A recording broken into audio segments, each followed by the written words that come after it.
India has ranked 131st out of 148 countries in the Global Gender Gap Report 2025.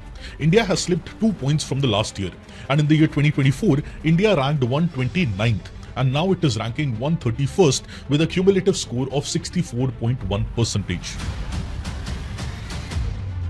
So a gender parity score of 64.1% shows India's gender parity in a very bad light. And this index or this report, which is published by the World Economic Forum, is comprehensively evaluating the gender parity across 148 countries in the entire world. Now this global gender gap report is being published since the year 2006. And it is the longest standing report on reporting about gender equity and measuring countries on the basis of their efforts to reduce the gender gap and how much they have been successful in reducing the gender gap in the countries based on 4 key dimensions. First is economic participation and opportunity. Second is education attainment.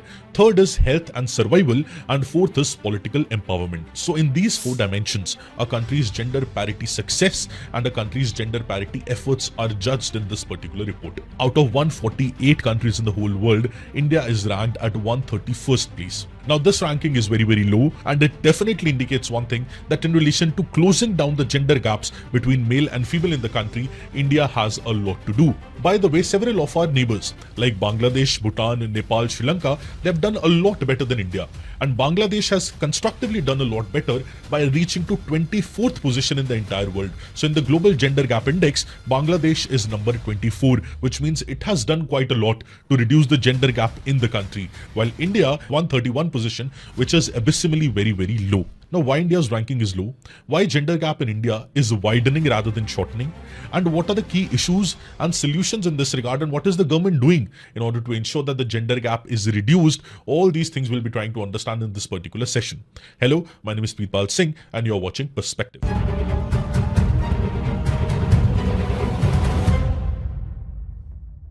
Now, if we talk about gender, now gender as a topic, as a dimension, and as a subject is very popular in India. It has been talked about since the last many decades, where the common theme point is that women is discriminated against by men.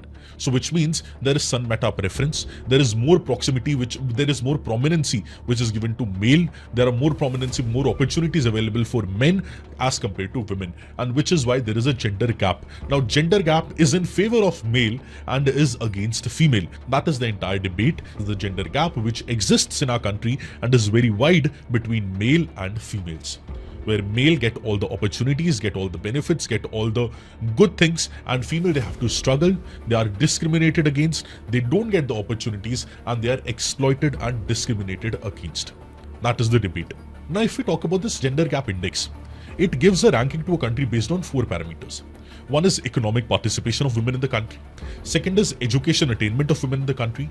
Third is health and nutrition. And the last one is political empowerment. Now, if we see all these metrics, definitely since independence till now, India has considerably improved a lot. But if we compare our improvement with different countries, according to World Economic Forum, we are not doing even a little bit. Which is why out of 148 countries, we are 131st country, which is a very low ranking. And if you look at the sub-indices, in India's ranking, it shows that economic participation of women, which is 40.7%, has improved in income parity from 28.9% to 29.9%. So economic empowerment wise, we have improved a little. Now education attainment, it is at high of 97.1, indicating near parity in literacy and tertiary education attainment. If you see healthcare and survival, there is improved and better sex ratio and life expectancy for women. However, the one theme which is very, very poor is political empowerment, which rather than improving, it fell by 0.6 points, with women representation in parliament down from 14.7% to just 13.8%, and ministerial representation, it fell from 6.5% to 5.6%. So which means on all the other 3 indicators, we have done marginally well. But one indicator where we have done worse and a lot worse is political empowerment and political participation of women in the country. Now in the South Asian region, India is the worst performing country, but the best performing country is Bangladesh. Now I was also shocked after I saw the numbers that Bangladesh's ranking has improved by 75 places and it is now at 24th position globally in the Global Gender Gap Index. Now it is driven mainly by political empowerment. And as you know, our neighbor Pakistan, it is at 148 position. That is, gender gap in that country, Pakistan, is the highest out of 148 countries. But if we see the global trends, and if we see the top 5 countries of the world which have been able to reduce gender gap to a very great extent, the best performing country, the rank 1, is Iceland. Now, since the last 16 consecutive years, Iceland has been number 1. Number 2nd is your Finland, 3rd is Norway, 4th is UK, and 5th is New Zealand. Now, most of the Scandinavian countries, they do a lot well in almost all the indicators, whether it be happiness indicator, whether it be human development indicator, or any of the indicator in the world so far. Scandinavian countries and Nordic countries, they do a lot better. And here also Iceland is number 1, Finland is number 2, Norway is number 3. Now, objectively looking at this particular issue, that why gender gap in India is so huge. First of all, we need to know about the status of women in our country, and especially in different dimensions, whether it be economic, education, healthcare, political, and different other dimensions as well. So one by one, we'll first see what is the status of women in our country. After that, logically, we will proceed towards the causes, that why it is the case. And after that, we will see the solutions and the government responses for implementing the solutions. Now, let's talk about the first dimension, that is economic dimension. Now, economic participation of women in our country is still abysmally low. If we see labor force participation rate for women in our country, it stands at around 25% even in the modern times, which means the female labor force participation rate in our country is abysmally low according to the global standards. That is one. Now, second thing is in relation to pay parity between the male and female. Now, even till today, females are paid lesser for the same role compared to male counterparts, which means there is pay disparity in the country in relation to male and female as well. And third is under economic criteria only. Third is in relation to women being given the top positions. So even till today, if we see the top CEOs, the top chairmen, the top managing directors in the country, it is very much male dominated. And if we see the startup culture in our country, definitely women's participation is increasing, but still it is heavily dominated by male. If we see most of the startups which are very popular in the country right now, 95% of those startups would be operated and owned by male members, and most of the co-founders would be male. So on one hand, they are getting better salary than the females. Second is they are involved more in the startup ecosystem, in the business ecosystem, and the female on the other hand, they are not allowed to participate. Now, what is the reason for it? We'll see later on, but this is the hard fact, this is the hard data.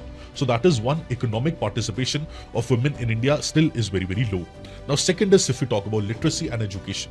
Now, in case of literacy, if male literacy according to the 2011 census was around 85%, female literacy in the country was around 65%. So there was 20 percentage point difference between female literacy and male literacy, where males were more literate. And definitely because there is son meta preference in the country, when a male child is born, the chances of male child attaining education, especially in the rural areas of our country, is much higher as compared to the female candidate or female child. And also the dropout rates for females in the country, especially in the tertiary education, is really very, very high. And because even till today, in some of the places, women are married early at the age of 18 or at the age of 17 also, some places which is illegal, they get married. Because of that, they have to leave their schools, they have to leave their colleges, they have to leave their education behind. So educationally and economically, women are at a disadvantage because they are not allowed to fully participate in the education ecosystem, in the economic ecosystem of the country.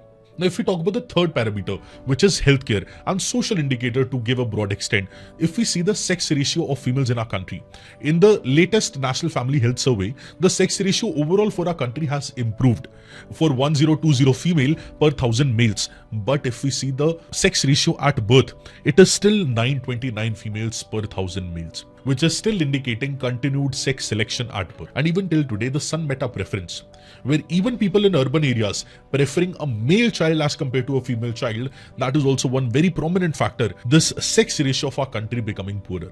The overall sex ratio is improved, but sex ratio at birth is still very low. And in some regions of Haryana, Rajasthan, UP, or different other regions of the country as well, it is even lower than the national average. Now, if we see the National Family Health Survey data, 18.7% of women between the age of 15 and 49 years are underweight. Around 21.2% of women between age of 15 and 49 are stunted, and nearly 53% of the women at the same age bracket are anemic. So there are health-related problems which are becoming worse in case of women. And because most of the women are not economically independent, because they are not able to get proper education, they have to depend on the male counterparts to provide for their medical expenses as well. So in medical as well, in social situations as well, they have to be dependent on males, which is again a very tragic thing, and which shows that the status of women in our country still needs to be improved, and there is a long way to go. And under the social aspect only, we can also include gender-based violence. Now, gender-based violence, if we see the National Crime Records Bureau (NCRB's) data of crime in India 2021, it shows that over 4 lakh cases of crime against women were recorded in the year 2021, which is a very huge number. Several places in India are very infamous for being the rape territory or rape capital. Delhi is sometimes touted as the rape capital of the country, being the capital of the country also, but rape capital of the country as well, because a large number of rape cases could be seen in the region of Delhi. So which means violence against women, gender-related violence against women, sexual crimes against women, their intensity have also gone up. So this is in relation to social aspect. So economic aspect, education aspect, social aspect, which includes healthcare and other social dimensions as well. Now coming to the last part, that is political representation. Now if we see the last Lok Sabha, the last parliament, female participation or women participation was around 14.7%. And in this parliament, it has come down to 13.8%, which is very, very minuscule. And also ministerial representation, that how many women are ministers. Earlier it was 6.5%, now it is 5.6%. So which means women's representation in politics is also questionable, and it is also reduced in the last 5 to 6 years. And if we leave that aside as well, there is also concept of sarpanch pati, which is usually seen in Indian context, which means that a woman which is elected in a position of power, it is not actually the woman who's calling the shots or women who's taking the decisions. It is their male husband or parent who's taking the major decisions in relation to the female who is elected to work in a particular office. This is sarpanch pati concept, where usually in several rural areas where female becomes sarpanch, the actual decisions are taken by the husband of that woman. So that is again one poor state of affairs in relation to women's participation in politics in our country. So political representation and political participation still remains abysmally low. Now, if we see overall, and if we judge the status of women in our country, if we compare it with the previous self, we have gone a long way. We have improved a lot. If we see sex ratio, if we see literacy, there are some aspects where women has got their due right, and there are several aspects where due right is to be given to the women. Till now, they have not received it. Until now, it is due. So this means that there are some areas where we have improved. There are a lot of areas where we need to improve, and potential is a lot more. But still the question remains that why status of women in the country is not at a place where it should be. It is not at a pedestal where it should be. And the common reason for it, the most prominent reason for it, which several sociologists point out, is patriarchy, deep-rooted patriarchy in the country. Now, patriarchy means the dominance of a male. In each sphere of life, where male-dominated families, male-dominated societies, they teach women how to behave, how to dress, how to do things which are in favor of male. This is a situation, this is a political or socio-economic condition which we call as patriarchy. Now in patriarchy, majority decisions are taken by male, and women, they follow the decisions taken by male. Now if we see today's Bollywood, if we see today's Hollywood, if we see today's web series which are being made, they also promote gender-based violence, they also promote patriarchal mindset, and on the top of it, they promote objectification of women to a very, very great extent as well.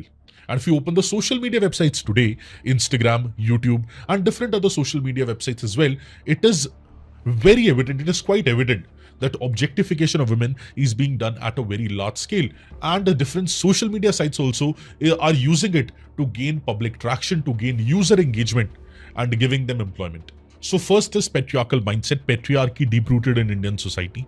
And it's not just in Indian society. If we see it objectively, patriarchy as a concept is there in a lot of different regions in the world as well. If we see the example of US also is not very great in relation to gender parity, and patriarchal mindset can be seen in the people living in US as well. So that is one very prominent issue, the most important issue and the most important cause. Another important cause which I keep on discussing and keep on repeating in this whole session is preference for male children. Now that can be because of the economic situation, because of the culture, because of the again the patriarchal mindset which reinforces that to prefer a male child over a female child. That can be the reason. And one more thing in relation to it can be financial dependency of women in relation to males. So many times female of the house is dependent on male for finances, and if that financial dependency is gone away, if it is done away with, women empowerment could be seen, right? Other than this, we could blame it to limited awareness and poor quality of education as well. So because root cause of this mentality being created in the set of people in any particular region, the blame could be given to the education system. Because if in the schools, from the pre-primary itself, it is taught to us that there is no cerebral difference between male and female, and on the basis of mental capacity and mind power, male and female are equal. They need to be treated equally. In that case, from the beginning, if it is taught to the students, it will perpetrate in the society in long run as well. So the solution is also hidden over here, that what is required is educational overhaul to remove the patriarchal mindset also, where change could be done. Change could be done in the education system. So the biggest cause, even bigger than the patriarchy, could be the lopsided education system, which doesn't make people conscious about this gender gap existing in the society. If students are made conscious about it, if students are taught that how you need to treat other gender also equally, at par with you, in that case the patriarchal mindset would be done away with and gender gap would be reduced to a very, very great extent. Now, other than that, poor implementation and enforcement of laws by the government and enforcement agencies could also be one of the reasons because of which the situation has not improved to an extent it should have improved. So it can be in relation to policing, it can be in relation to judiciary, it can be in relation to laws, governance also. In different spheres, all the stakeholders are somewhere or the other need to be blamed.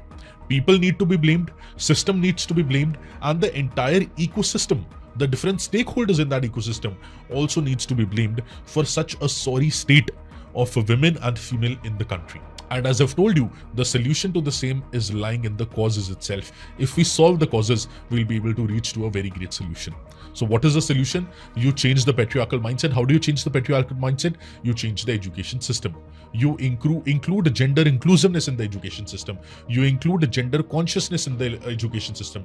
And you remove all the biases. You remove all this distinction of pink is a color for female, or black is a color for male, or blue is a color for male. All this distinction should be done away with. And from the childhood itself, a child should be taught that on a mental capacity wise, on a mind capacity wise, on a mental level, in cerebral capacity, there is absolutely no difference between male and female. There is a biological difference, of course, but there is no mind-related difference. That is what needs to be taught to the students, to the children, so that in future they don't have that patriarchal mindset, or they don't get captivated by that patriarchal mindset, which they eventually implement in the society. Now, if we have to see certain set of schemes which have been launched by the government of India in order to promote women empowerment in the country, there are a number of schemes which are there, whether it be Sukanya Samriddhi Yojana, or whether it be the grand flagship scheme of Beti Bachao Beti Padhao Andolan, or whether it be the recent Lakpati Didi scheme or Drone Didi scheme. Mission Indradhanush was also part of it. The national policy for empowerment of women, which is a national policy for the whole country, or whether it be including gender budgeting as a part of the country. So that is also one part. Other than that, for each of the different dimensions, whether it be for economic, whether it be for education, whether it be for healthcare, or whether it be for let's say political empowerment, there are different initiatives which are launched by the government of India. Let us one by one see. For economic empowerment, there is Beti Bachao Beti Padhao. That is for education also, economic empowerment as well. There is Sukanya Samriddhi Yojana. There is one Stand Up India scheme. There is Jan Dhan Yojana. There is Mahila E-Heart. Now several e-commerce platforms, they have also joined hands with the government of India to promote an ecosystem where women entrepreneurs can be promoted. So under economic criteria or under economic dimension, a lot of steps have been taken by the government. If we talk from education perspective, it is definitely Beti Bachao Beti Padhao program, or there is Kasturba Gandhi Balika Vidyalaya as well. Then CBSE Udan scheme, again Sukanya Samriddhi Yojana. then Balika Samriddhi Yojana, or giving different type of scholarships for improving female participation in the education system and female participating in the tertiary education system as well. Different schemes are there. Now, if we talk from healthcare perspective, there are n number of schemes like Pradhan Mantri Matru Vandana Yojana, Janani Suraksha Yojana, Janani Shishu Suraksha Karyakram, or whether it be Suraksha Matritva Ashwasan, or different other initiatives for lactating or pregnant women and for improving nutrition in relation to pregnant women or postnatal or prenatal care as well. All these schemes play a very vital role. Other than this, Poshan Abhiyan and Anemia Mukt Bharat also play a very pivotal role in women empowerment by improving the healthcare indicators. And at the last, if we talk about the political empowerment, in the year 2023, there was a very prominent legislation passed by the Parliament of India that was Nari Shakti Vandan Adhiniyam, also known as Women's Reservation Bill, whereby a reservation would be there for 1/3 of the seats in the legislative assemblies, in the Lok Sabha and different other regulatory bodies of the country as well, after the delimitation exercise is undertaken on the figures of the latest census which will be conducted in few years. So whether it be parliament, whether it be state assemblies, or whether it be local bodies, there will be 50% reservation which will be implemented in the urban local bodies, that is municipalities. And 1/3 of the seats in the Lok Sabha and the state legislative assemblies will be reserved for women. Now this will also include seats for the scheduled caste and scheduled tribes as well. But this is one very important move by the government of India in relation to inclusion of women in decision making of the country, in political process of the country, and improving their political representation also. So under all these 4 different headers, Government of India has done an instrumental work in female participation and reducing the gender gap, but still there is a lot of scope at which our country needs to go forward, and we need to make sure that from 131st, we make our rank go to 31st out of 148 countries. We need to improve our gender gap report ranking also. We need to reduce the gender gap in the country, and we need to ensure more gender parity, gender inclusivity and gender equity in the country in order to ensure that our country has a better future for both male and female equally in the coming future. So a safe, secure, healthy and dependable future can be ensured for both males and females in the country. This is an India which we want to build and which we should be building on a mission mode. I hope you gained a new perspective from this session. Do let me know what are your views regarding this particular issue and how we can improve in the gender gap index, in the gender gap rankings for our country. Do let us know in the comment section. All the very best and have a beautiful day. Thank you.